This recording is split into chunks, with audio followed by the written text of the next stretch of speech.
Marilah kita saling mendukung, Pak Anies langsung kita percaya.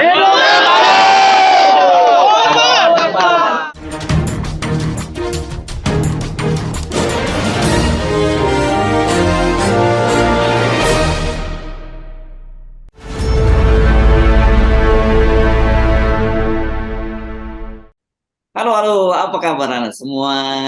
Kembali dengan saya, Edson Arif dan Bung Rocky Gerung. Dan saya akan ajak Anda ngobrol. Saya kira topik ini yang sekarang sedang sangat aktual, ini berkaitan dengan fenomena Anies Baswedan, ya. Dan juga, tapi jangan dianggap lagi kita mau kampanye soal Anies Baswedan.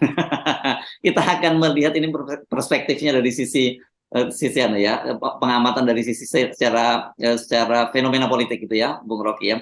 Jadi pertanyaan ini karena ternyata mengapa kemudian banyak sekali partai-partai politik yang gagal melakukan kaderisasi internal dan kemudian dia harus melirik kepada orang-orang di luar struktur partai.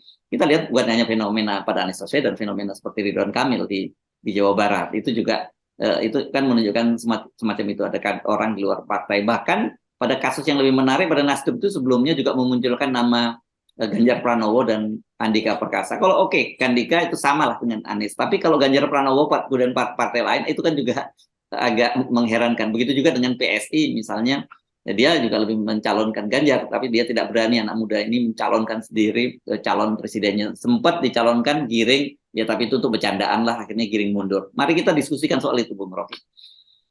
Ya, fenomena Anies ini menunjukkan bahwa partai nggak punya kader atau gagal kaderisasi. Lebih tepat dia gagal melakukan kaderisasi itu. Anies jelas dia bukan datang dari tradisi partai politik, dia akademisi itu. Lalu karena kemampuan teknokratiknya diundang masuk kabinet tuh. Lalu karena di dalam kabinet ternyata muncul semacam kefiguran atau ketokohan, maka Anies berubah menjadi manusia politik, kan itu kan. Tadinya dia manusia akademis aja tuh yang menganggap bahwa politik itu adalah wilayah untuk mengeksplisitkan metodologi di dalam kampus, yaitu konsep, narasi. Karena itu Anies selalu bicara tentang konsep, narasi, teori, segala macam tuh. Tapi kemudian dalam satu peristiwa politik di mana tiada kader partai politik, maka Anies dilirik.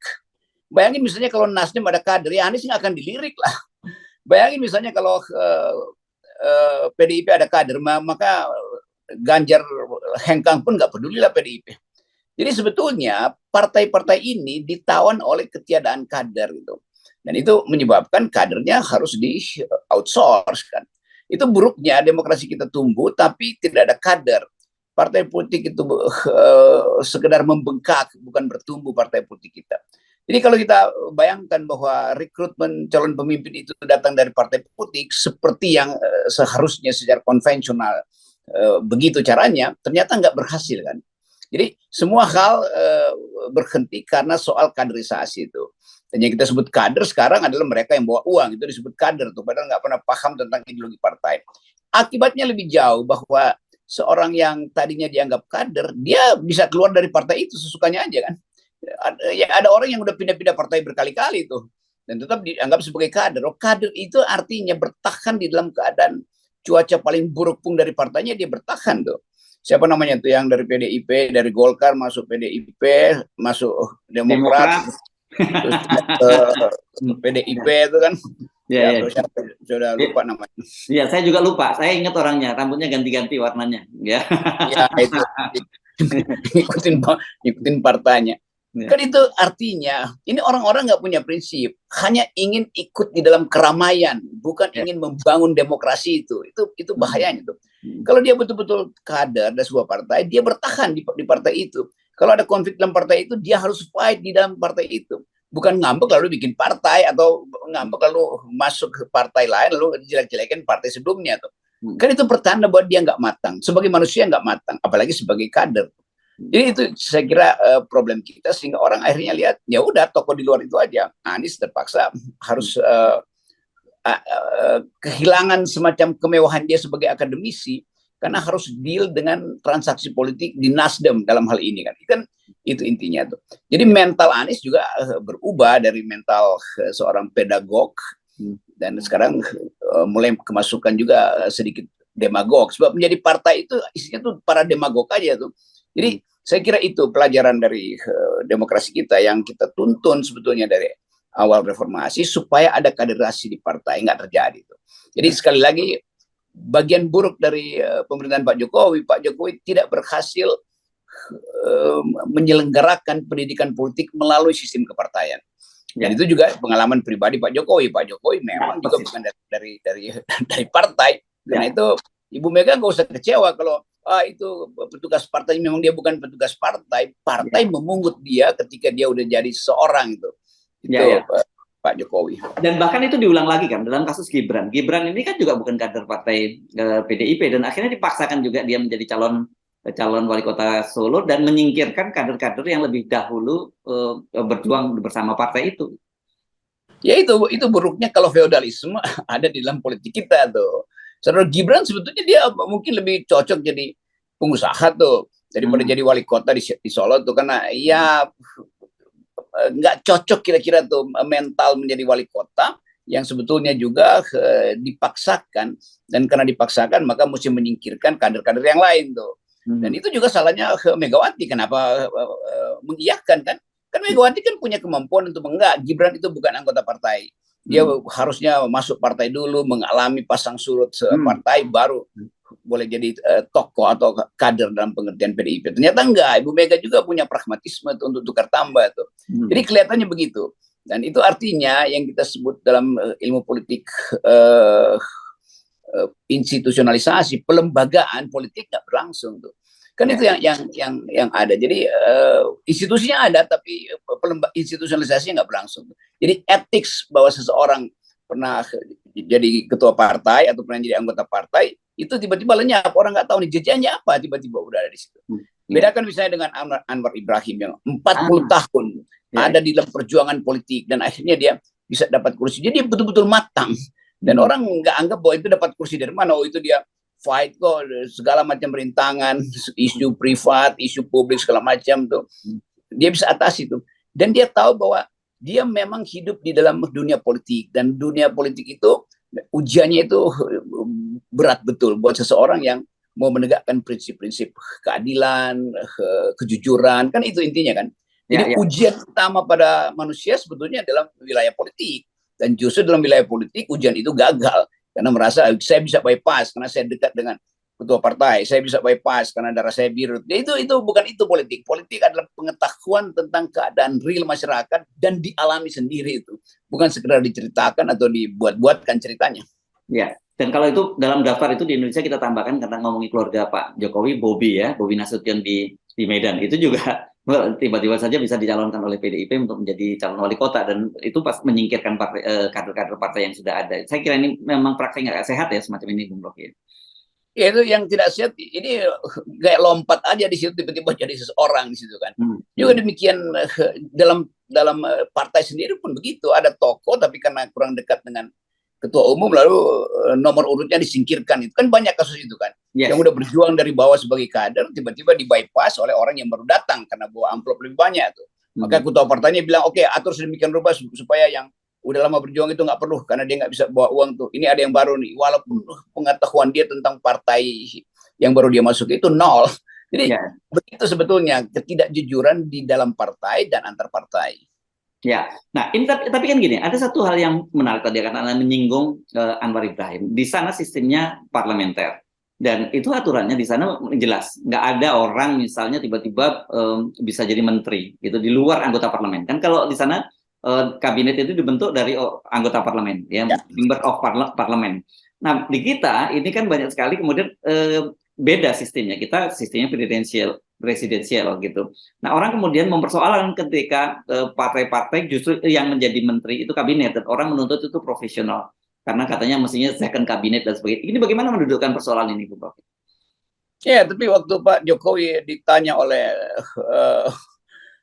siapa, mungkin Perdana Menteri Singapura, Pak Jokowi bilang kami sistem presidensial. Menteri Singapura bilang enggak, kamu itu sistem parlementer, sistem kementerian. Karena yang masuk partai, yang duduk di kabinet bukan orang ahli loh, tapi orang partai kan, begitu kan. Yang sebetulnya ajaib. Kalau sistem presidensial ya teknokrat aja, jangan terganggu dengan tekanan politik. Tapi Pak Jokowi nggak bisa lakukan itu. Jadi Pak Jokowi sendiri kurang mengerti etik dari presidensialisme. Ya, ya, ya. Nah, oke. Jadi bagaimana mendudukkan persoalannya di Indonesia ini? Apakah memang harusnya partai politik itu percaya diri, merekrut itu hanya dari kalangan internal, atau tadi dengan pertimbangan-pertimbangan pragmatis karena mereka tidak punya calon, ya outsourcing saja dari orang-orang yang punya potensi elektabilitas? Itu udah terjadi semacam kesepakatan diam-diam bahwa siapa yang punya uang langsung dapat kartu anggota, kan begitu. Siapa yang punya koneksi langsung dapat kartu anggota. Artinya politik tidak pernah menjadi matang itu, karena orang menganggap ya gampang betul buat jadi anggota partai. Nggak perlu bersusah payah mengenali rakyat, pahami arah ideologi partai, asal usul dari kepemimpinan politik di partai itu. Jadi orang anggap bahwa partai itu mainan sebetulnya. Bisa gua beli kok partai itu. Itu yang menyebabkan oligarki dengan mudah. Ya udah, lu berapa sih lu kesini nih kasih tahu gua nih, gua bayar cicil juga. Dan kadang kala juga kebutuhan atau bukan kebutuhan, kerakusan uang partai politik itu yang menyebabkan kader itu juga nggak peduli lagi tentang ideologi partai itu. Nah itu ya mungkin waktu Muhammad Hatta memutuskan untuk membuka politik dengan mengundang orang untuk bikin partai politik, maklumat nomor X itu, ketika pemilu pertama, orang menganggap partai politik ini adalah akan jadi sekolah keadilan, akan jadi sekolah kenegarawanan. Ternyata Hatta itu keliru tuh. Pada waktu itu dia bermimpi begitu. Silahkan buat partai politik supaya negara ini tumbuh sebagai pusat pendidikan kader tuh. Yang terjadi setelah 5-70 tahun itu partai politik justru jadi lahan ternak modal oligarki, kan itu buruknya. Nah yang beginian dia jadi refleksi Pak Jokowi. Misalnya Pak Jokowi udah mau lengser, dan harusnya beliau bikin refleksi lah bahwa demokrasi kita masih feodal, demokrasi kita masih outsource. Maka saya ingin perbaiki fondasi dari demokrasi, bukan fondasi dari ibu kota baru yang mesti dia bangun, tapi fondasi dari demokrasi. Itu sebetulnya kalau beliau bisa diajak berpikir reflektif ya, maka mestinya dia mampu untuk mendalami dan membayangkan bahwa negara-negara tetangga itu betul-betul maju dalam demokrasi, sementara Indonesia hanya disebut sebagai negara demokrasi besar itu karena ritual demokrasinya ada, tetapi value demokrasi itu, democratic value, democratic imperatif itu nggak ada. Dan itu yang orang menganggap bahwa di mana ada demokrasi ketika pemimpinnya itu justru ditunjuk oleh presiden, bukan dipilih seperti 370 wali kota, gubernur dan kepala daerah yang mulai sekarang udah mulai bekerja tapi tanpa legitimasi, kan? Karena itu bukan demokratis. Ya, oke. Jadi sebenarnya ini kekacauan ini dari mana bermulanya, Bung Rocky? Ini kekacauan diawali oleh bukan kemampuan, oleh ambisi setiap orang untuk jadi presiden tanpa melalui filter. Karena itu menganggap bahwa ya kalau gue bikin partai ya artinya gue bisa masuk dalam politik. Oke, bagus juga begitu. Tetapi filter awalnya itu kan bolong. Yang mendirikan partai semua adalah orang yang punya uang gitu. Bukan rakyat dasar yang punya kepentingan. Kalau buruh bikin partai, dia mesti patungan dulu, dia mesti nabung dulu supaya ada iuran untuk bikin organisasi. Kalau sekarang partai itu milik 1-2 orang aja yang punya uang, dia bikin partai aja. Satu orang bisa ganti-ganti partai, kok sekarang nggak masuk dia bikin partai lagi tuh. Jadi sebetulnya tradisi kepartaian kita itu dari awal udah dibajak oleh plutokrat, oleh orang kaya sebetulnya. Partai adalah milik orang kaya, milik seseorang, milik sebuah geng, milik sebuah keluarga. Rakyat diminta untuk ikut meramaikan, dan nggak ada hak rakyat untuk mempersoalkan investasi politik dari ketua partai di situ tuh. Nggak ada hak rakyat untuk tahu bagaimana proses rekrutmen sebetulnya tuh. Rakyat betul-betul dianggap sebagai penggembira aja tuh. Ikut aja udah nanti bikin rame-rame di kampanye itu. Jadi sebetulnya dua hal berlangsung. Elite nggak ngerti politik, rakyat juga sekedar membebek karena butuh uang, kan itu. Jadi itu buruk semua pada demokrasi.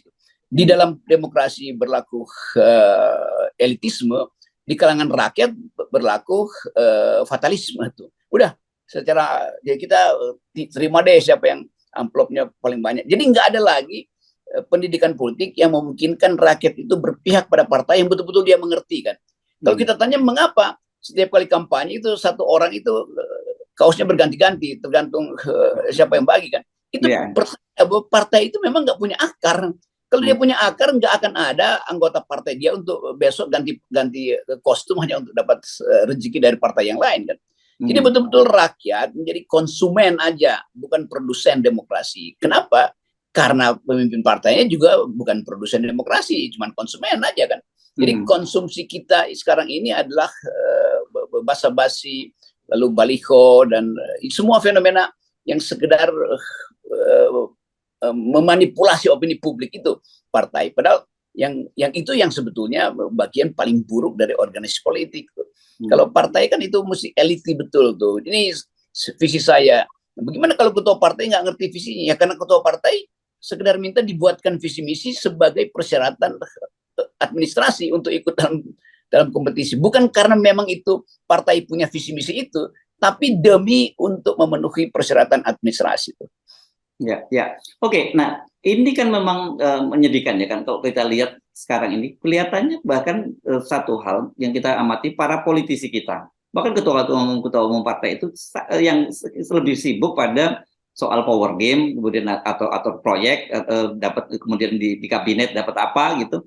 Tapi jarang sekali yang seperti kita kemarin singgung bagaimana kemudian mereka berdebat tentang visi bangsa negara seperti apa. Para founding parent kita sebelumnya selalu mempersoalkan itu. Apakah kemudian kita dulu perdebatannya kan seru tentang dasar negara kita itu seperti apa dan sebagainya. Sekarang kita nggak pernah melihat soal itu. Indonesia mau dibawa kemana, kita juga nggak pernah tahu sebenarnya para pimpinan ini mau menempatkan Indonesia seperti apa. Ya, kalau kita datang ke daerah, nanti kita dapat laporan dari biasanya LSM yang mengundang kita untuk bicara tentang fenomena, yaitu yang namanya mengenali reses, terus dia pulang daerah gitu kan. Dan langsung kita tahu bahwa dia pulang daerah itu untuk memenuhi persyaratan bahwa secara periodik dia mesti pulang daerah tuh. Bahwa dia bertemu rakyat itu nggak ada. Tetapi nanti ada foto dia bertemu rakyat, itu artinya tetangganya yang dia temui itu. Jadi dia nggak tahu problem dasarnya tuh. Jadi sebagai legislator dia nggak ngerti apa yang mesti didengar dari rakyat bawah itu. Rakyat bawah juga merasa ya kita nggak perlu ngomong apa-apa karena kita nunggu amplop dari dia. Jadi nggak ada komunikasi politik atau edukasi politik di situ. Anggota DPR datang untuk membawa amplop, rakyat juga menunggu amplop itu tuh. Lalu foto-foto seolah udah ketemu rakyat. Padahal sebetulnya anggota DPR yang benar dia mesti bicara dengan konstituennya di daerah tuh supaya dia ngerti masalahnya tuh. Tapi kan nggak mungkin itu kita bayangkan karena bagi mereka ya udahlah nanti juga 5 tahun lagi tuh sama juga masalahnya itu partai lain juga lakukan begitu. Jadi ngapain capek-capek untuk mendengar aspirasi rakyat? Itu yang terjadi begitu. Jadi sebetulnya kalau kita sebut Indonesia itu demokrasi, iya karena ada lembaga-lembaga demokrasi, tapi nilai-nilai demokrasi itu nggak terselenggara. Ya, oke. Bagaimana idealnya? Apakah rekrutmen dari pemimpin partai dalam hal ini, pemimpin nasional dalam hal ini Pak Presiden kalau Indonesia gitu ya? Apakah memang itu idealnya harusnya dari kalangan internal partai atau ya masih bisa praktek-praktek semacam ini seperti terjadi di Indonesia ya karena tidak punya tokoh yang cukup kuat dan kemudian mengambil atau outsourcing tadi? Kalau partainya benar, harusnya dari partai. Kalau partainya benar tuh. Karena kan kita ingin partai ini betul-betul representasi dari politik rakyat. Supaya efisien kita bikin partai. Sebenarnya kita nggak perlu partai kalau bisa langsung aja representasi itu tanpa partai ya kelompok yang lagi berkumpul di sana apa aspirasinya, kelompok yang siapa aspirasinya terus pilih presiden tuh. Tetapi ada tradisi untuk melembagakan supaya tidak terjadi terlalu banyak manipulasi, maka ditertibkan melalui pembentukan partai. Jadi fungsi partai yang biasa diajarkan mengagregasi kepentingan, fungsi agregatif, lalu apalagi macam-macam fungsi itu tuh dimaksudkan untuk menyeleksi leader, itu intinya kan. Tetapi di dalam prakteknya ada prinsip bahwa after election decision itu jadi lain tuh. Jadi ada jarak antara election dan decision itu. Kenapa? Karena dia bukan kader. Jadi waktu dia terpilih, ya dia menganggap gue udah terpilih. Maka decision gue nggak harus lagi tergantung pada partai. Maka dia bikin suka-sukanya keputusan dia. Itu kasus pada Pak Jokowi begitu. Setelah election itu janjinya nawacita. Tetapi decisionnya, hasilnya adalah omnibus law. Kan ajaib itu kan. Bagaimana dia menjanjikan nawacita yang pro rakyat, dia dibikin omnibus law yang pro konglomerat kan Jadi di situ jaraknya tuh. Orang yang tidak di kader menganggap bahwa partai ini tiket gue doang itu, suka-suka gue nanti itu. Jadi kesuka-sukaan itu menunjukkan bahwa nggak ada pendidikan politik di partai-partai yang mengusung calon presiden ini. Yeah. Lalu yang berikut, kalaupun dia di outsource, ya bisa aja di outsource, tetapi orang bertanya dia di outsource oleh partai mana tuh? Partai P misalnya nggak punya kader, maka dia outsource tuh, entah dari tokoh publik. Tetapi orang mau tahu, oh karena dia diminta oleh partai P, maka mestinya ideologinya P. Ternyata ideologinya B. Jadi ngapain ngerekrut orang yang beda ideologi dengan akibat programnya juga bertentangan dengan misi partai itu. Jadi udah jadi kacau karena satu hal tadi, tidak ada kurikulum politik yang mewajibkan partai itu paham tentang public ethics, paham tentang sejarah perpolitikan Indonesia. Nggak ada, coba kita tanya pada anggota-anggota DPR yang ada di MPR, berapa banyak yang paham dan bisa menyebutkan dengan jernih tema perdebatan di konstituante tentang dasar negara, tentang bentuk negara, tentang akibat-akibatnya di masa depan, tuh, tentang politik internasional di awal kemerdekaan tuh. Nggak ada tuh. Kalau tanya buku perjuangan kita itu ditulis oleh siapa tuh? Oh, Muhammad Hatta. Kalau buku demokrasi kita, bingung dia antara perjuangan kita dan demokrasi kita kan. Jadi karena nggak ada pendidikan politik, jadi orang masuk partai politik hanya untuk nambah biografinya tuh. Bahwa dia pernah dapat PIN dan pernah punya pengawal 3. Itu aja. Ya, tetapi kan kemudian dengan praktek semacam ini sekarang ini dengan ada outsourcing, apalagi kemudian fenomena di daerah-daerah itu ya, yang kita tahu kemudian dengan uang mahar. Artinya calon-calon yang punya duit itu bisa membeli tiket dari partai politik. Orang juga berpikir ngapain saya masih masuk ke partai politik. Lebih baik saya di luar bangun popularitas atau bangun kekayaan, dengan begitu nanti saya bisa beli partai politik. Ya itu yang fenomena sekarang, ya, politik itu jadi kegiatan bukan demokrasi tapi plutokrasi itu. Kalau ada uang maka di situ kekuasaan akan berkumpul. Itu kan yang bagian buruk dari politik kan. Kan politik bukan karena ada uang, tapi karena ada visi keadilan tuh.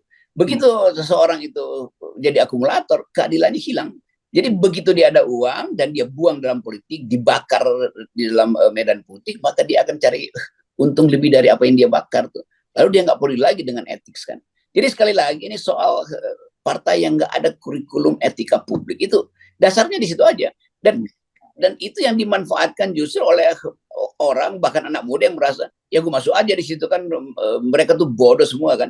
Jadi banyak juga orang-orang pintar yang merasa bahwa ya udah kan gue cuma perlu lompatan aja tuh, stepping stone untuk pergi ke DPR tuh, maka pakai partai itu. Sampai di DPR dia merasa bye bye.